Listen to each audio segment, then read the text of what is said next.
Micro economics 3 यामध्ये आपण Keynes अर्थशास्त्रीय संकल्पनांचा अभ्यास करत आहोत. मागील तासाला आपण बचत संकल्पना, बचत म्हणजे काय, ती कोणत्या गोष्टीवरती अवलंबून असतो, बचतीचा मानसशास्त्रीय नियम या संदर्भात चर्चा केली. आज आपण गुंतवणुकीचा अर्थ व गुंतवणुकीची व्याख्या या संदर्भात आपण चर्चा करत असू. तर समग्र लक्ष अर्थशास्त्राच्या अभ्यासात समग्र मागणी एक महत्त्वाचा घटक आणि या घटकाचा विचार करत असताना गुंतवणुकीचा उल्लेख करावाच लागतो. गुंतवणूक या संकल्पनेचा अर्थ समजावून घेतल्याशिवाय आपल्याला केन्स अर्थशास्त्र समजणं किंवा कळणे फार कठीण आहे.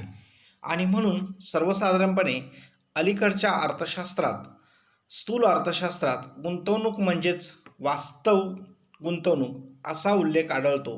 सामान्यतः पैशाच्या मदतीने संपत्ती खरेदी करणे याला गुंतवणूक म्हटले जाते. त्याचबरोबर अनेकदा अनेक कंपन्यांचे कर्जरोखे, समभाग, तारणभाग, जमीन, सोने, घर या सगळ्या बाबींचा उल्लेखसुद्धा आपण गुंतवणूक याच दृष्टिकोनातून केला जातो.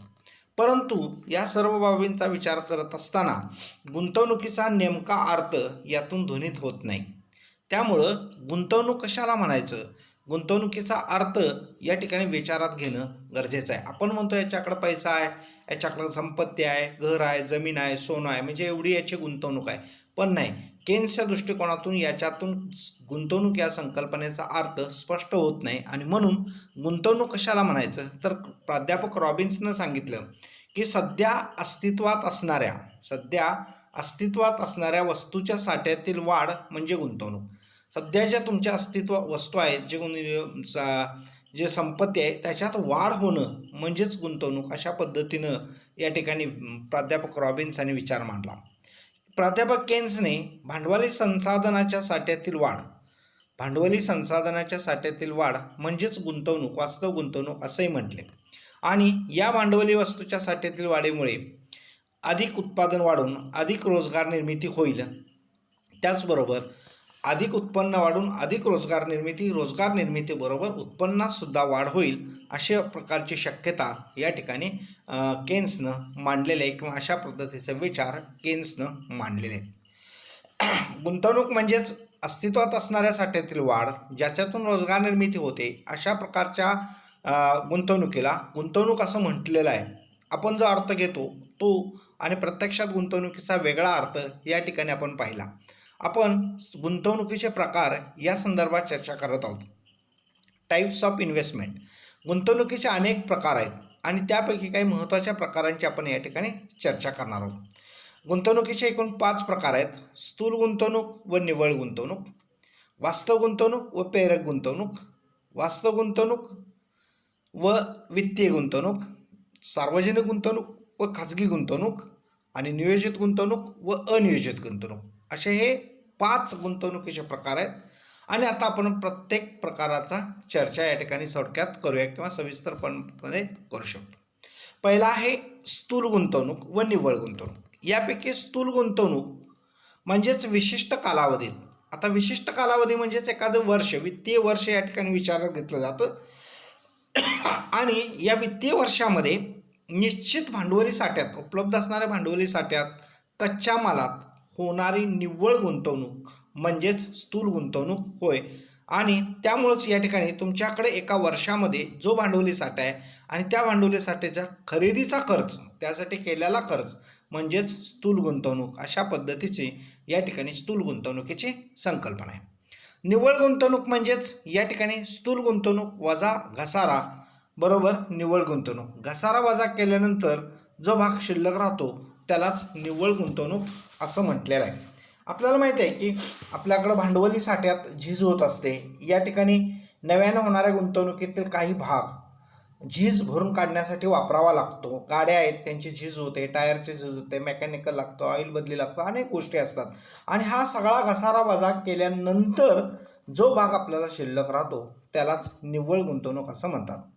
भांडवली वस्तूंची होणारी ही झीज, तसेच पूर, भूकंप, नैसर्गिक आपत्ती, आग, चोरी इत्यादीमुळे होणारे नुकसानसुद्धा या ठिकाणी आपल्याला विचारात घ्यावे लागतं आणि ते सगळेच विचार म्हणजेच या ठिकाणी निव्वळ गुंतवणूक होय. आणि ही निव्वळ गुंतवणूक आपल्याला या ठिकाणी पाहता येते. म्हणजेच स्थूल गुंतवणुकीतून घसारा वजा केल्यानंतर जो भाग शिल्लक राहतो त्या भागालाच अर्थात निव्वळ गुंतवणूक असं म्हणतात. आणि दरवर्षी भांडवली साठ्यामध्ये होणारी निव्वळ वाढ यामुळे आपल्याला आढळून येते किंवा पाहता येते. दुसरा प्रकार आहे स्वायत्त गुंतवणूक व प्रेरक गुंतवणूक. आता स्वायत्त गुंतवणूक म्हणजे काय की या गुंतवणुकीपासून उत्पन्न, व्याजदर याचा कुठलाही विचार केला जात नाही. म्हणजे उत्पन्न मिळेल, व्याजापासून फायदा मिळेल असा कुठलाही विचार न करता केलेली गुंतवणूक म्हणजे स्वायत्त गुंतवणूक. अशी गुंतवणूक उत्पन्न, नफा, व्याजदर यांच्याशी अलवचिक असते. याचाच अर्थ उत्पन्न, व्याजदर अशा गुंतवणुकीबाबत या ठिकाणी बदल घडवण्यात असमर्थ असल्याचं आपल्याला पाहायला मिळते. अशा गुंतवणुकीस स्वायत्त गुंतवणूक असं म्हणतात. आता उदाहरणार्थ धरणं, वीज निर्मिती, रस्ते, त्याच्यानंतर दूरसंचार सुविधा, शाळा या सगळ्या ज्या पायाभूत मूलभूत सुविधा आहेत आणि ह्या पायाभूत मूलभूत सुविधामध्ये सरकारमार्फत मोठ्या प्रमाणात गुंतवणूक केली जाते आणि ही गुंतवणूक म्हणजे स्वायत्त गुंतवणूक. या गुंतवणुकीचा मागणीवर फारसा पडत नाही आणि त्यामुळे अशा स्वायत्त गुंतवणुकीचा मागणीचा वक्र हा नेहमी स्वायत्त गुंतवणूक वक्र हा नेहमी O1 अक्षाला समांतर राहतो. या ठिकाणी एक आकृती दिलेली आहे. OY अक्षावरती गुंतवणूक, OX अक्षावरती उत्पन्न पातळी आणि II हा गुंतवणूक वक्र आहे. उत्पन्न पातळीचा याच्यावर काही पडत नाही. तो OX अक्षाला समांतर आहे. नेहमी ती समांतर गुंतवणूक केली जाते. याला स्वायत्त गुंतवणूक म्हणतात. दुसरा प्रकार आहे प्रेरक गुंतवणूक. प्रेरक गुंतवणूक म्हणजेच उत्पन्न, व्याजदर, नफा, उत्पन्न, व्याजदर, नफा अशा अनेक गोष्टींचा विचार करून अशा प्रकारची जी गुंतवणूक केली जाते त्याला प्रेरक गुंतवणूक असं म्हणतात. या घटकामुळं गुंतवणुकीची एक प्रेरणा मिळते. उदाहरणार्थ गुंतवणुकीपासूनचे लाभ जर अधिक असतील तर ती गुंतवणूक प्रेरक गुंतवणूक ठरते आणि लाभ कमी असेल तर ती गुंतवणूक प्रेरक गुंतवणूक ठरत नाही. म्हणजे आपल्याला काहीतरी फायदा पाहिजे, त्याच्यापासून लाभ मिळणारा पाहिजे आणि अशाच क्षेत्रामध्ये जी गुंतवणूक केली जाते त्याला प्रेरक गुंतवणूक म्हणतात. मागणीतील बदलामुळे प्रेरक गुंतवणुकीत सुद्धा बदल घडून होतो. लोकांच्या आशा, आकांक्षा, आवडीनिवडी विचारात घेऊन गुंतवणूक केली जाते. त्या पद्धतीने उत्पादनाची निर्मिती करत असल्याचं आपल्याला पाहायला मिळते. म्हणजेच प्रेरक गुंतवणुकीचा वक्र हा उत्पन्न पातळीशी लवचिक असतो. वाढत्या किंवा घटत्या उत्पन्नाबरोबर गुंतवणूक सुद्धा वाढते किंवा घटते. त्यामुळे प्रेरक गुंतवणुकीचा वक्र हा खालून वरती जाणारा आपल्याला पाहायला मिळतो. धन उताराचा आपल्याला तो असल्याचा पाहायला मिळतो. तिसरा प्रकार आहे वास्तव गुंतवणूक व वित्तीय गुंतवणूक. आता वास्तव गुंतवणूक म्हणजेच एका विशिष्ट कालावधीत, एका वर्षात, एका वित्तीय वर्षात भांडवली वस्तूच्या साठ्यात वाढ घडवून आणणाऱ्या गुंतवणुकीस, भांडवली वस्तूच्या साठ्यात वाढ घडवून आणणाऱ्या गुंतवणुकीस वास्तव गुंतवणूक असं म्हणता येते. आता केन्सच्या समग्रच्या अर्थशास्त्रात वास्तव गुंतवणूक म्हणजेच जास्तीचे कारखाने, यंत्रसामुग्री, सुटे भाग होय आणि त्याचबरोबर एखाद्या कंपनीचे शेअर्स, भाग नव्याने खरेदी करणे, नवीन घर घेणे या सगळ्या गोष्टींचा उल्लेख आपल्याला या ठिकाणी वास्तव गुंतवणूक म्हणून केला जातो. आता वित्तीय गुंतवणूक, या गुंतवणुकीमध्ये भांडवली साठ्यात काहीही बदल घडून येत नाही. वित्तीय गुंतवणुकीमध्ये भांडवली साठ्यात काहीही बदल घडून येत नाहीत, आहेत तेवढेच राहतात ते.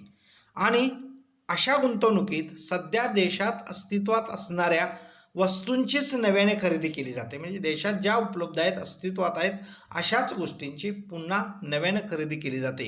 म्हणजेच जुन्याच कंपनीचं शेअर्स, भाग विकत घेणे या प्रकारच्या गुंतवणुकीला वित्तीय गुंतवणूक म्हणतात.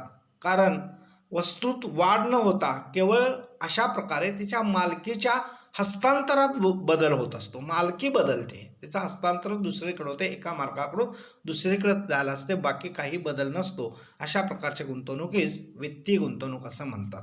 त्याच्यानंतर गुंतवणुकीचा पुढचा प्रकार आहे सार्वजनिक गुंतवणूक व खाजगी गुंतवणूक. आता बऱ्याच वेळेला सार्वजनिक गुंतवणूक असते ती सार्वजनिक क्षेत्रात सरकारी उपक्रमातून जनतेच्या उपभोगाच्या वस्तू तयार करण्यासाठी या यंत्रणेचा वापर केला जातो. अशा प्रकारची गुंतवणूक म्हणजेच सार्वजनिक गुंतवणूक. अशा गुंतवणुकीवर संपूर्ण समाजाची मालकी असते. अशा गुंतवणुकीवर संपूर्ण समाजाची मालकी आपल्याला पाहायला मिळते. उदाहरणार्थ घेतले तर रस्ते, वीज, पाणी, शिक्षण, दूरसंचार, आरोग्य इत्यादीवरती केली जाणारी गुंतवणूक म्हणजेच या ठिकाणी सार्वजनिक गुंतवणूक होय. अशा प्रकारच्या सुविधेसाठी केलेली गुंतवणूक म्हणजेच सार्वजनिक गुंतवणूक म्हणून आपल्याला पाहता येते. आता खाजगी गुंतवणूक, प्रायव्हेट, जी गुंतवणूक कुठल्या तरी नफ्याच्या अपेक्षेने केली जाते, नफा विचारात घेऊन केली जाते, अशा प्रकारच्या गुंतवणुकीस या ठिकाणी खाजगी गुंतवणूक असं म्हणतात. कारण कुठलाही एखादा उद्योजक, आज रिलायन्स उद्योग समूह असेल, अनेक उद्योग समूह आहेत, हे जिथं नफा अपेक्षित आहे त्याच ठिकाणी इन्व्हेस्टमेंट करत असल्याचं आपल्याला पाहायला मिळतात. आणि अशा प्रकारची गुंतवणूक ही त्यांच्या वैयक्तिक मालकीची असते आणि म्हणून ती खाजगी गुंतवणूक असते. या गुंतवणुकीमागे सामाजिक सुविधा हा उद्देश नसून केवळ वैयक्तिकरित्या स्वतःचा लाभ वाढवणे हाच दृष्टिकोन या ठिकाणी आपल्याला पाहायला मिळतो. एकमेव दृष्टिकोन म्हणजे नफा मिळवणे हे खाजगी गुंतवणुकीचा महत्त्वाचा उद्देश आहे. आणि शेवटचा प्रकार नियोजित गुंतवणूक, अनियोजित गुंतवणूक. नियोजित म्हणजेच एखादं उद्दिष्ट डोळ्यासमोर ठेवून केलेली गुंतवणूक म्हणजेच ती नियोजित गुंतवणूक. फॉर एक्झाम्पल, पंचवार्षिक योजनामध्ये शेतीचा विकास वाढवण्यासाठी केलेली गुंतवणूक नियोजित गुंतवणूक. शिक्षणामध्ये वाढ घडवण्यासाठी, साक्षरतेचं प्रमाण वाढवण्यासाठी, GDP मध्ये केलेली गुंतवणूक, किती खर्च वाढवणे त्यासाठी केलेली गुंतवणूक म्हणजे नियोजित गुंतवणूक. जलसिंचन सुविधा पुढल्या 5 वर्षात टार्गेट ठेवून वाढवण्यासाठी केलेला खर्च म्हणजेच नियोजित गुंतवणूक. म्हणजेच या ठिकाणी भविष्यकालीन मागणीचा अंदाज बांधूनच उद्योजक या ठिकाणी गुंतवणूक करतात. भविष्यात काय बदल होतील, भविष्यातले असणाऱ्या चढ उतार, भविष्यातले असणारे धोके, भविष्यातले असणारे फायदे, अनिश्चितता, ह्या सगळ्या गोष्टींचा विचार करून जी गुंतवणूक केली जाते त्याला नियोजित गुंतवणूक म्हणतात. आणि शेवट अनियोजित गुंतवणूक, की बाजारातील वस्तूंची मागणी जेव्हा कमी होते तेव्हा सध्या अस्तित्वात नसणारी गुंतवणूक अतिरिक्त असते किंवा जास्तीची असते. मागणी कमी झाली तर सध्या अस्तित्वात असणारी गुंतवणूक ही जास्तीची गुंतवणूक असते, तिला अनियोजित गुंतवणूक म्हणतात. यालाच अतिरिक्त गुंतवणूक म्हणतात. त्या गुंतवणुकीची कुठल्याही प्रकारची गरज नसताना असणारी ती गुंतवणूक असते, म्हणून तिला अतिरिक्त गुंतवणूक म्हणतात. अशा पद्धतीने केन्सने मांडलेले गुंतवणूक या संकल्पनेचा अर्थ आपण समजतो, तो अर्थाने केन्सनं मांडलेला अर्थ याची चर्चा केली. आणि आपण गुंतवणुकीचे एकूण 5 प्रकार, या 5 प्रकारांचा आपण चर्चा केलेल्या आहे या ठिकाणी. पहिला प्रकार आपण पाहिला की स्वायत्त गुंतवणूक, निव्वळ गुंतवणूक. पहिला प्रकार स्थूल गुंतवणूक, निव्वळ गुंतवणूक. दुसरा प्रकार स्वायत्त गुंतवणूक, प्रेरक गुंतवणूक. तिसरा प्रकार वास्तव गुंतवणूक, नित्य गुंतवणूक. चौथा प्रकार सार्वजनिक गुंतवणूक, खाजगी गुंतवणूक. आणि नियोजित गुंतवणूक, अनियोजित गुंतवणूक. अशा पद्धतीने या संकल्पनेबाबत आपण चर्चा केलेली आहे.